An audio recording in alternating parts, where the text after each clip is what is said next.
냄새로 가득한 방 신의 시간에 손을 대다. 노쇠 동전이 탁자 위를 굴러 멈춘다. 오직 곰팡이와 가죽 그리고 탐욕의 냄새뿐이다. 중세 유럽의 상인들은 장부 위에 숫자를 새겼지만 그 숫자는 영혼의 무게였다. 신의 시간, 공동체의 리듬을 훔치는 죄. 그 700년 묵은 질문이 먼지를 털고 케인즈의 눈을 통해 다시 다가온다.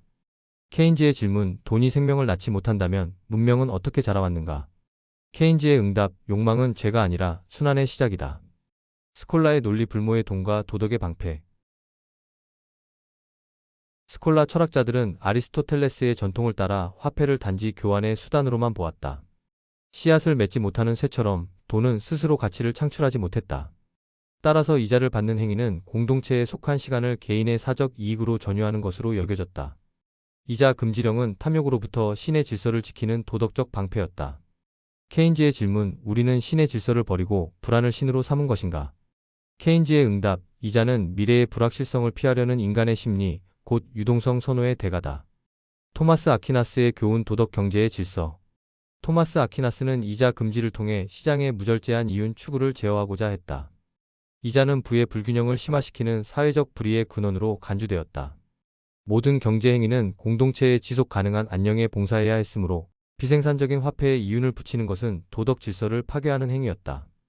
스콜라의 목표는 경제 성장이 아니라 도덕적 평형을 유지하는 것이었다. 케인즈의 질문, 이자율은 개인의 합리적 선택인가, 거시적 불평등의 엔진인가? 케인즈의 응답, 이자율은 고용과 유효 수요를 조율하는 정책의 핵심 도구다. 근대의 균열 금지에서 생산으로. 제노바의 항구에서 상업혁명이 일어나자 시간은 상품이 되었다. 은행은 신보다 빠르게 돈을 복제하고 증식했다.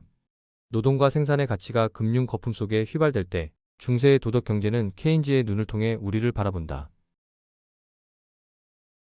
케인즈가 자본의 한계 효율을 통해 이자율의 종말을 꿈꾸었듯 스콜라는 도덕의 한계를 통해 욕망의 억제를 꿈꾸었다.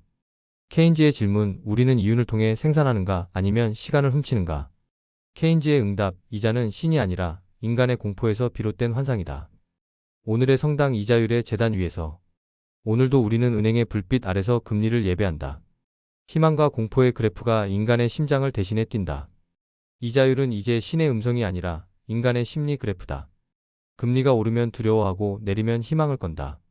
케인즈의 마지막 질문, 우리는 아직도 스콜라의 망령 속에 살고 있지 않은가?